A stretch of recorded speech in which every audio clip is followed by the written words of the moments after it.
The HOA notice was taped to my door like a death sentence, scrawled in red ink, $4, $800 fine for unapproved structure. My crime? A swing set for my daughter, Lily, who giggled like the world was made of rainbows. In our pristine, cookie-cutter neighborhood of Karen-run HOAs, joy was apparently a felony. My wife, Sarah, and I had moved to Willow Creek for a fresh start, dreaming of a safe place for Lily to grow up. Instead, we stumbled into a suburban dystopia where every blade of grass was measured and every smile was suspect. The swing set, a bright red and yellow beacon in our backyard, was Lily's haven, her laughter the only thing keeping us sane after my layoff. But the HOA, led by the insufferable Karen Whitaker, saw it as an affront to their sterile utopia. Karen wasn't just a name, it was a lifestyle. Her emails were novellas of passive-aggressive rules, her smile a weapon honed by years of boardroom tyranny. She'd stride through Willow Creek in her pressed blazer, clipboard in hand, sniffing out violations like a bloodhound. The swing set, she claimed, violated Section 12.3.7 of the HOA bylaws. No unapproved recreational structures. Never mind that the rule was buried in a 200-page document nobody read. Never mind that Lily's swing set was tucked behind our fence, invisible from the street. Karen saw it from her second-story window because of course she was watching. Always watching. Sarah and I weren't fighters. We paid our dues, mowed our lawn, kept our heads down. But $4,800? That was half our savings, the last buffer between us and ruin. I tore the notice off the door, my hands shaking. "They can't do this," I said, voice low so Lily wouldn't hear. Sarah's eyes burned with the kind of rage that only comes from protecting your kid. "They won't," she said. That night, we pored over the HOA bylaws, searching for a loophole. What we found was worse.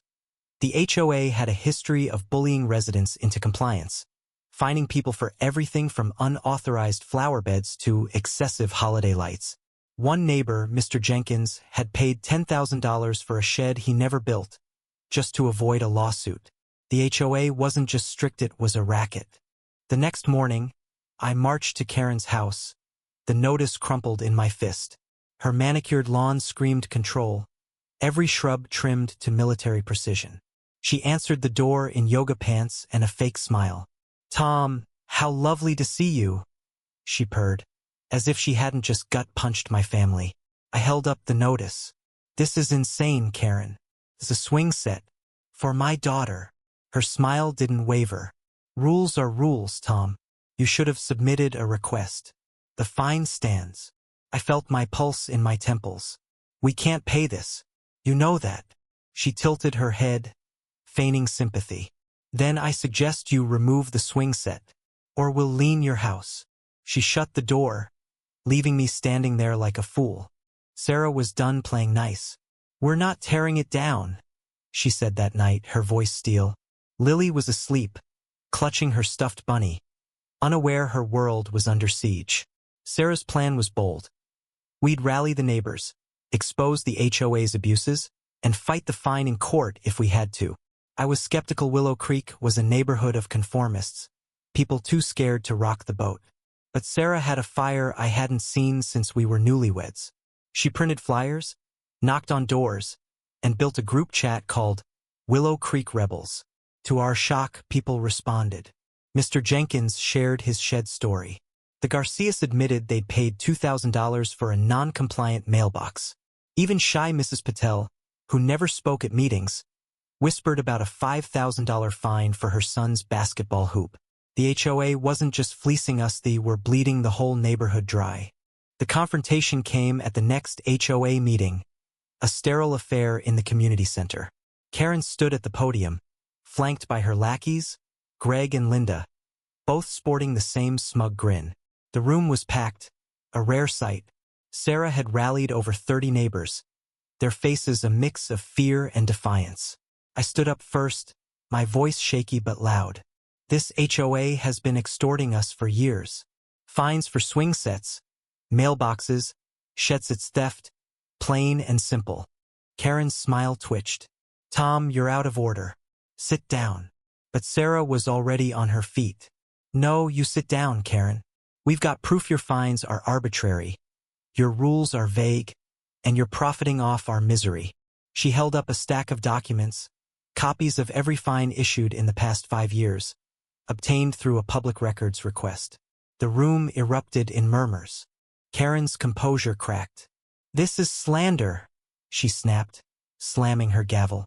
Greg tried to back her up, but the crowd was done listening. Mr. Jenkins stood, his voice trembling. You bankrupted me over a shed I never built. Who's next? Mrs. Patel, barely audible, added, My son can't play basketball because of you. The air was electric, every neighbor feeding off the other's courage. Karen's eyes darted to the exit, but there was no escape. Sarah dropped the bombshell. We filed a class action lawsuit. Every fine, every lineal answer for it. The room exploded in cheers, but I saw fear in Karen's eyes. For the first time, she wasn't in control. The lawsuit was a gamble. We hired a scrappy lawyer, Ms. Torres, who specialized in HOA disputes. She dug into Willow Creek's financials and found what we'd suspected. Karen and her board were skimming fines into a private account, disguised as administrative fees. The swing set fine was just the tip of the iceberg. The HOA had collected over $200,000 in dubious penalties, none of which went to community improvements. Ms. Torres was relentless, deposing every board member and exposing their lies. Greg cracked first, admitting Karen pressured him to approve fines for personal gain. Linda tried to play innocent, but her emails full of gleeful notes about teaching residents a lesson sealed her fate. The trial was a circus. Karen took the stand, her voice dripping with crocodile tears. I only wanted to maintain property values, she claimed, but the judge wasn't buying it. The evidence was damning. Bank statements, forged documents, even a text from Karen bragging about buying a new car with fine money. The courtroom gasped when Ms. Torres revealed the total. $1.2 million misappropriated over a decade. Our $4,800 fine felt like pocket change in comparison. The judge ruled in our favor, ordering the HOA to refund every penny and pay punitive damages. Karen and her cronies were personally liable, their assets frozen pending appeals. Willow Creek was free, but victory tasted bitter. The morning after the ruling, I found the swing set dismantled, its pieces scattered across our yard like a crime scene. A note was pinned to the slide. You won't win forever. No signature, but I knew Karen's handwriting. Lily saw the wreckage and sobbed, her tiny hands clutching the broken chains. Sarah hugged her, whispering, We'll build a new one, baby. But I saw the toll it took on Lily, on Sarah, on us. We'd beaten the HOA. But at what cost? Our savings were drained from legal fees. Our neighbors were fractured. And Lily's laughter was quieter now. Karen was ruined, her house on the market, her reputation in tatters. Yet as I watched her drive away, I felt no joy, only a hollow ache. The swing set was gone, and so was the innocence we'd fought for. Was justice worth this price? Who's truly right when everyone loses something? Share your thoughts on where fairness lies in this mess, or if it even exists.